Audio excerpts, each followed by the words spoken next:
हाँ तो दोस्तों, फरिश्ता फिल्म पहला सप्ताह धमाल मचाने के बाद अब दूसरा सप्ताह में प्रवेश कर लिए। तो दोस्तों आज हम बात करेंगे कि दबंग स्टार खेसारी लाल यादव की फिल्म फरिश्ता ने पहले सप्ताह में टोटल कितना कमाई किया है। तो दोस्तों वीडियो लास्ट तक जरूर देखें और जो भी भाई हमारे चैनल को सब्सक्राइब नहीं किए हैं वो चैनल को सब्सक्राइब कर ले। तो चलिए दोस्तों वीडियो को शुरू करते हैं।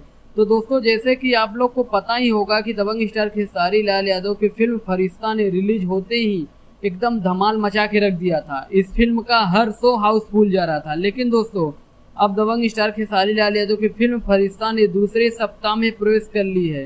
तो दोस्तों चलिए हम बात करते हैं कि दबंग स्टार खेसारी लाल यादव की फिल्म फरिश्ता का पहला सप्ताह का टोटल कमाई कितना है। तो दोस्तों इस फिल्म का पहले सप्ताह का कमाई है 75 से 80 लाख रुपए, जो कि दोस्तों यह फिल्म पहला सप्ताह में बहुत अच्छा कमाई किया है बाकी सभी फिल्मों से। और जो भी भाई यह फिल्म नहीं देखें एक बार जरूर अपने नज़दीकी सिनेमा घरों में जाके यह फिल्म देखें। फिल्म बहुत शानदार और ज़बरदस्त है। और जो भी भाई यह फिल्म देख लिए हैं हमें कमेंट में ज़रूर बताएं कि यह फिल्म आप लोगों को कैसी लगी। तो दोस्तों इस वीडियो में बस इतना ही, मिलते हैं फिर एक नए वीडियो में, तब तक के लिए धन्यवाद दोस्तों।